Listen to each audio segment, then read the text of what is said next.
So hi everyone, my name is Amy Stone and I am a youth advisor for DISHN, which is the Disability Inclusive Sexual Health Network, which is a mouthful that basically means we get together and we talk and we advocate for like sexual health and that kind of thing. But if you're watching this recording in the future, the most important thing to realize is that loneliness can come at you at any point and you are not alone.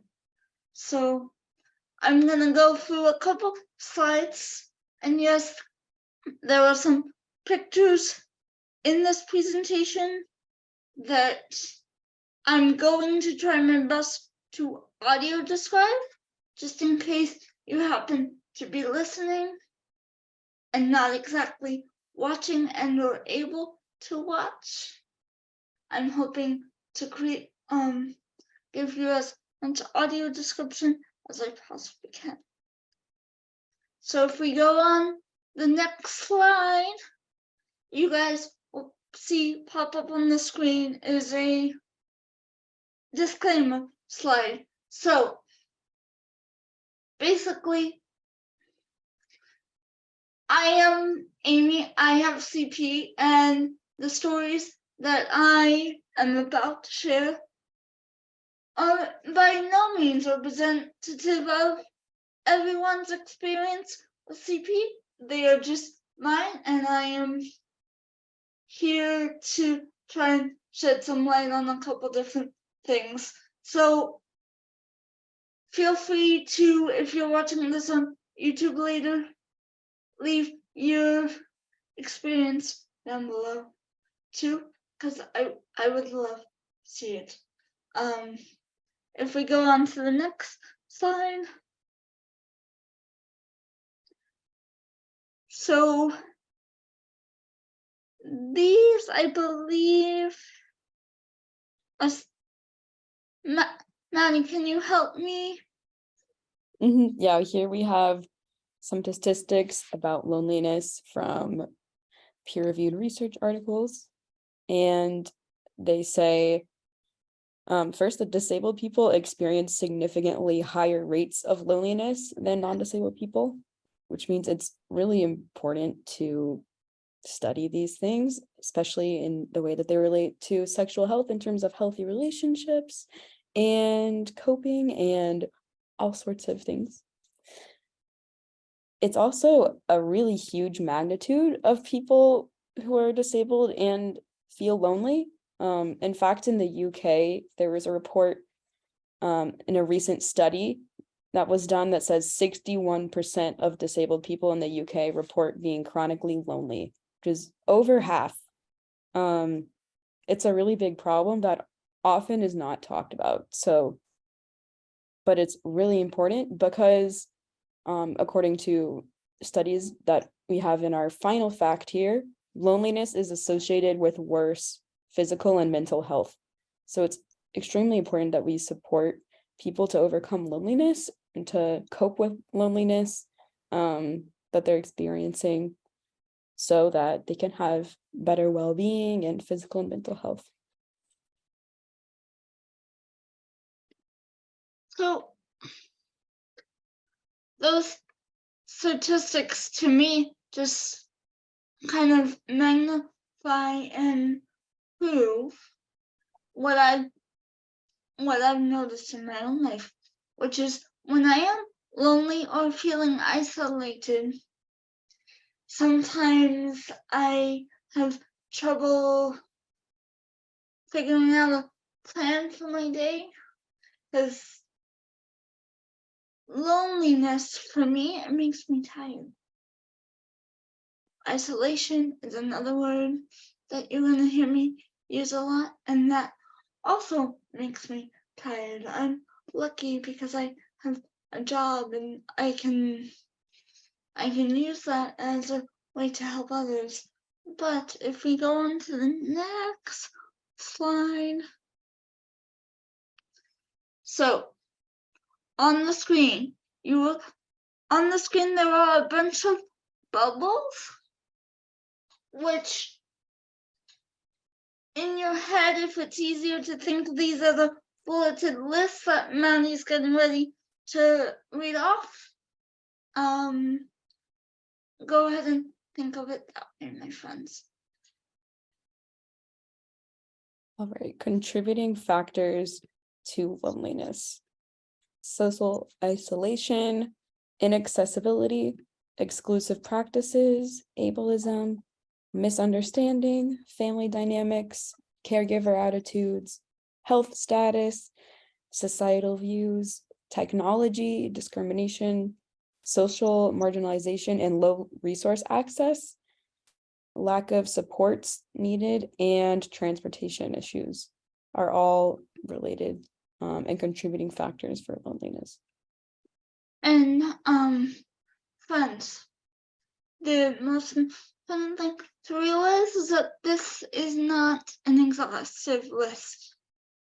You can, if you have something that you feel makes you feel a little bit more lonely or isolated, that's okay too. I just know that these are some of the factors that make me kind of feel lonely, and I'm hoping to maybe shed some light on some ways that we can overcome these. If we go on to the next slide.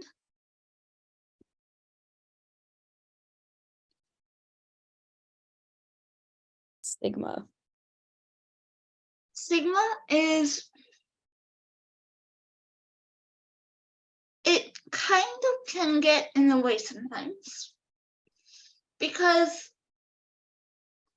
people in the able-bodied population might make some assumptions about people with disabilities as partners or as friends,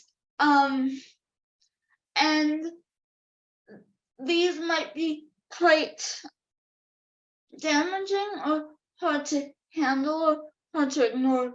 So one of the ones that I've dealt with in my own life is just people kind of, or I sort of in the past have seen myself as kind of burden, and I think that a lot of that has to do with the inaccessibility side of my life. However, here's the deal. We are not a burden, and whoever needs to hear this tonight or whenever you happen to be listening to the recording, you are not a burden. And also, FYI, my friends, even if it's harder for some of us to get out and like come out of isolation, sometimes it doesn't mean we don't want and or need social engagement or interaction. So just keep that in mind, that even if we're like, I'm not feeling well, or I don't have the energy, you may even hear people talk about, I don't have the spoons today. Just keep in mind that we're not trying to push you away if you are trying to be a friend. Just keep in mind that like we also have our own needs that can sometimes be quite medical. If we go on to the next slide. Okay, The importance of caregivers. People with intellectual and developmental disabilities specifically have an average social network of about 3 people. And of those 3 people, at least one of them is a paid support worker.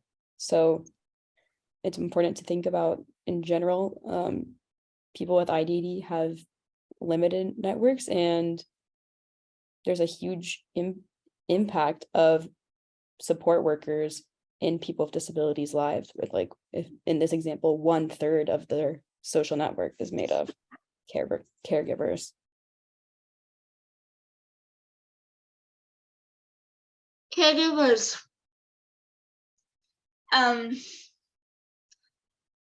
make up a lot of my social network, but I also have friends that are not paid staff, and that's important too. It is truly important that if you are a caregiver, know that we're people too, and we want to be treated as such.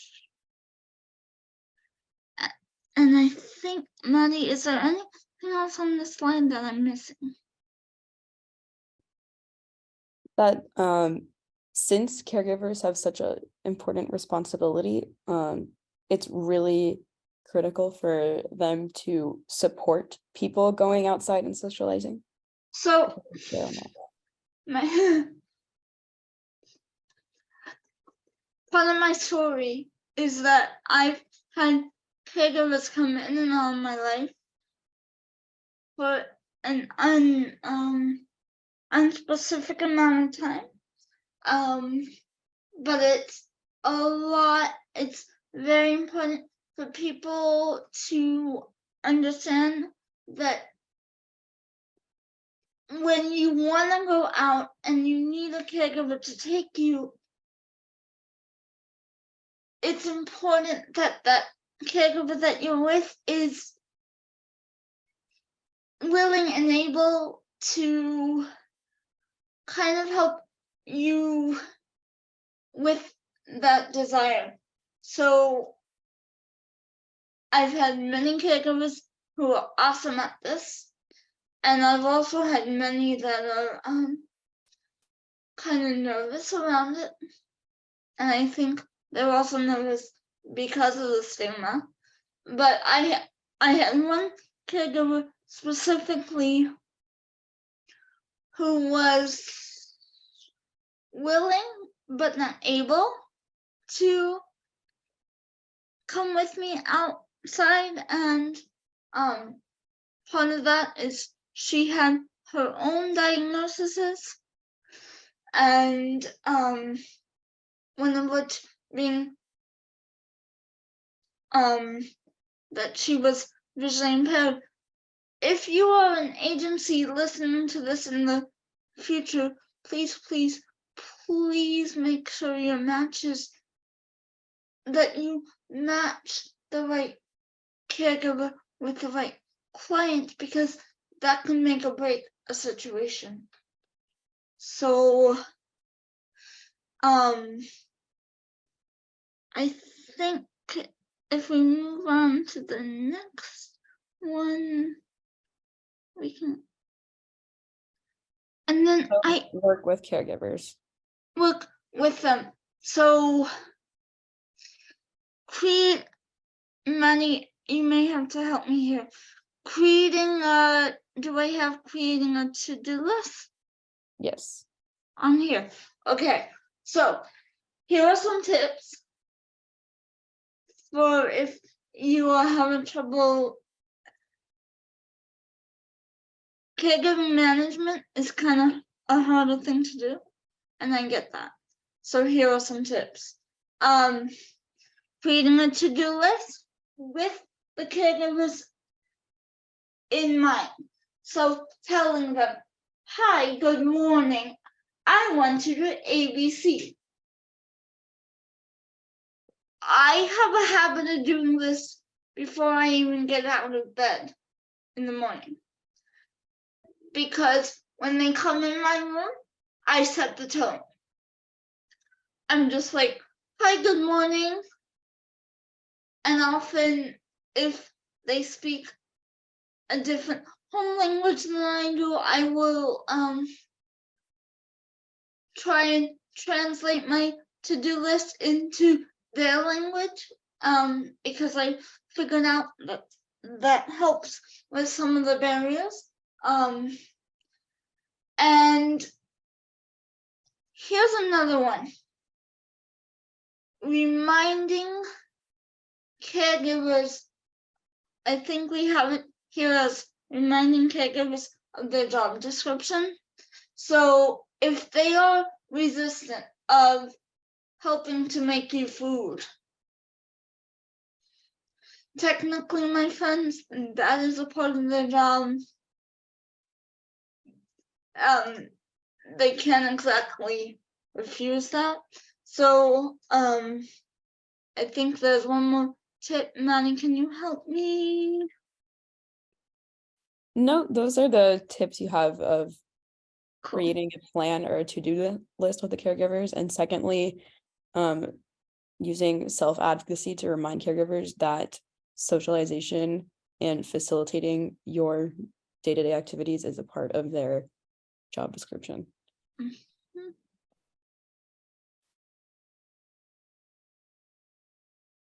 So if we go on to the next slide. Physical touch. Physical touch is important, especially when well, for me, I'm a full-time Hoyer lift user, which essentially means a machine that is on a track system up on my ceiling is also picking me up. And it kind of can make, it doesn't always, well, let me just put it this way. A machine does not feel like a human. It feels completely different. I've gotten used to it, but I still need human physical touch.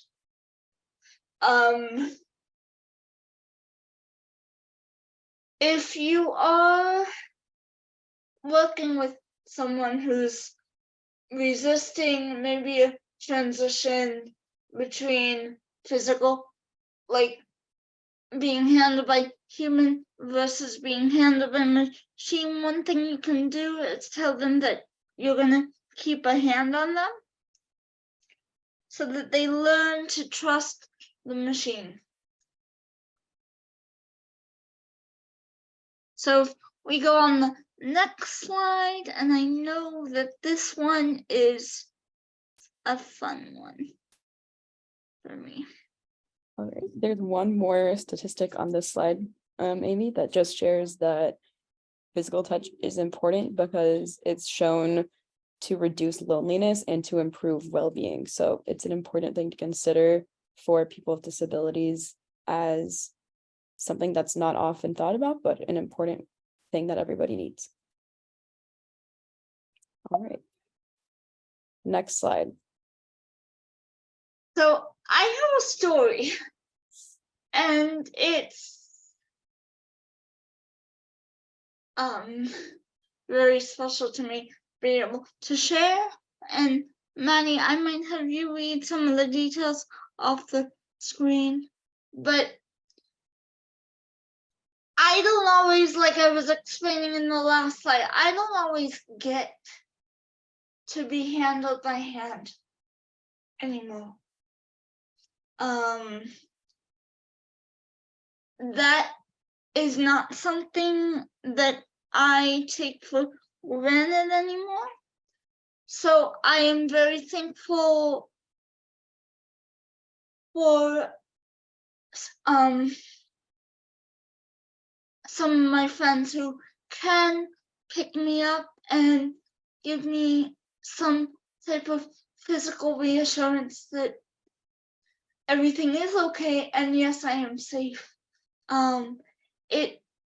It does mean a lot more to, and this, a little bit of a disclaimer here, this depends on the person. Some kids, people, individuals might not still need physical contact from a human as much as I do. My love language is touch. My safe language is touch. What I mean by a safe language is growing up before I had all my equipment. If I didn't have a hand on me, it meant I was going to fall. So when you switch from, if I don't have a hand on me, I'm gonna fall, to this huge machine is coming up around you, it can be kind of alarming. If you are working with someone who is again resistant, keep a hand on them at first, and just keep in your mind that being handled by equipment isn't something that the able-bodied world often has to deal with. So even when someone might be telling you very firmly that, oh my goodness, you don't understand how this feels, unless you've been in the equipment, you can relate to them. But truth be told, the feeling that we feel is specific within our own bodies. So again, I am so thankful to those people that can handle me, can pick me up, and choose to still do that. And if you can be that person for somebody else, that is very valuable. But also, I want to put this out there too. If you are someone who physically handling someone by hand would hurt you, please don't try. Because at the end of the day, if you think it's going to hurt you, it most likely could also hurt the person if they slip. So use your own discretion as you're in this journey with your specific human being that you're working with. So if we go, did I miss anything off the slide? Nope. All right, if we get to the next one.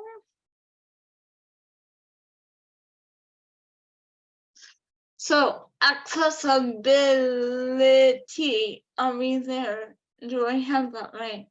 Yes. On the slide, there's a couple clip-on pictures, but the one at the bottom is a I call them grabbers. They probably have a different name. But we can use it as an extension of a hand when we can't grab. So if I'm in a wheelchair, which I am all the time, so I don't know why I said but when I'm in my wheelchair, I can reach down with the grabber and help out with like get the thing off the floor. So accessibility is simple. If you are a shop owner and I am by stairs, I can't access the items that you have in your store if I can't get through or into your entrance. So what's really important is if you have stairs, also have a ramp. So if you have a no for a wheelchair user, also have a yes. Do you think I covered everything on the slide? Yep. Just the main point that you have written here is, if I cannot get into the building, then I cannot socialize. And every time I face barriers to get into a building and access a social space, I'm reminded of my otherness. So universal design, my friends, is really important too. So that's just a thing. But if we go on to the next slide.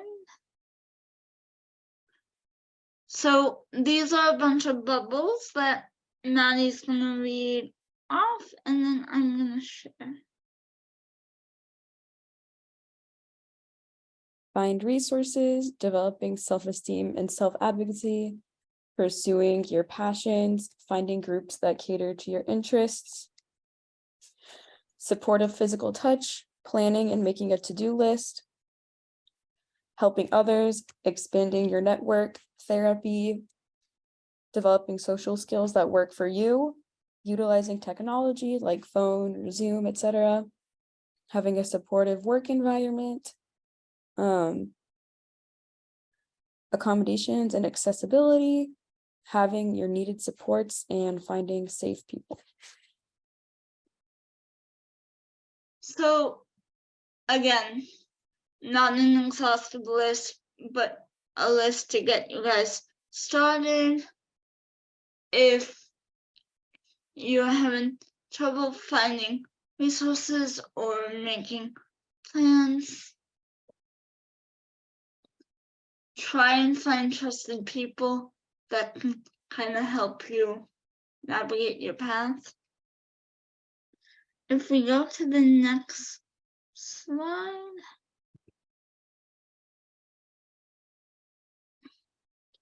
Self-esteem and self-advocacy.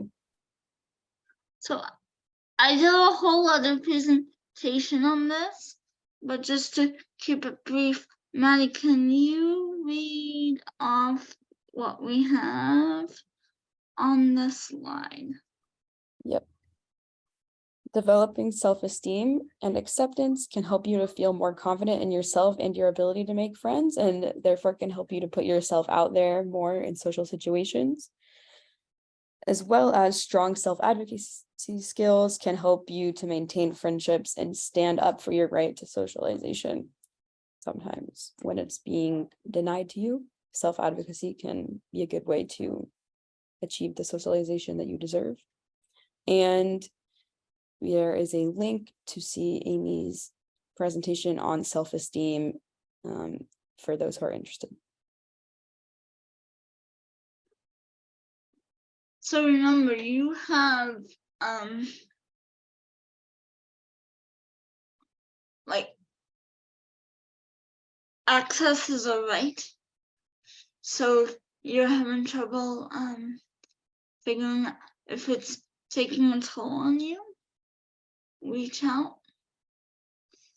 or call out, do whatever you can to make a difference for yourself. So if we go to the next slide.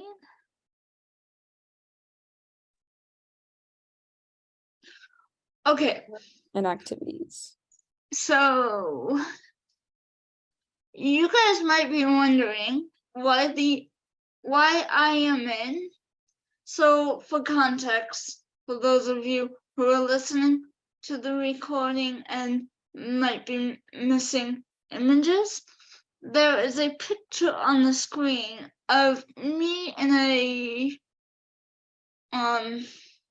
yellow feathery costume, and I have a basket over my head that's connected to my chair by 2 different poles, and then I have a PVC pipe that's leading as a chute down to a tray.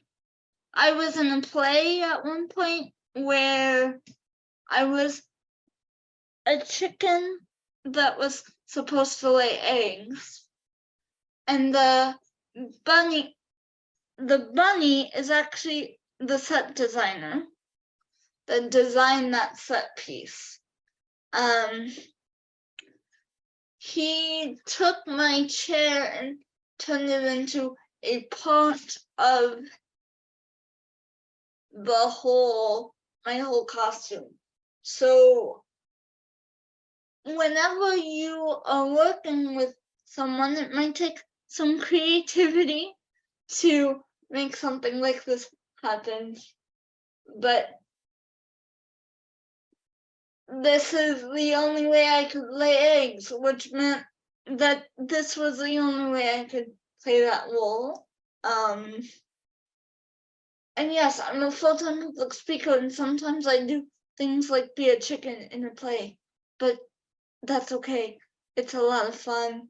Sometimes I just need to do random stuff to have fun. Also, I had a farmer. My farmer was actually a full-time intern for this specific organization. So the more that you can accommodate for individuals with disabilities, the better, because the more included we will feel. And yes, I look at that picture and I laugh every single time. So if we go to the next one.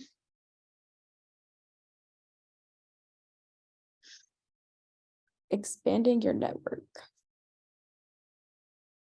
So expanding your network in every way possible is important. As someone who receives care, it's extra important to constantly be doing equipment work, but just expanding your network of friends too will also assist in many ways.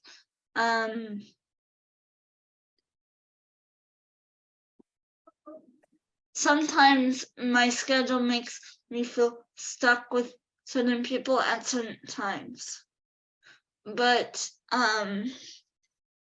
if you can expand your network and just help yourself out.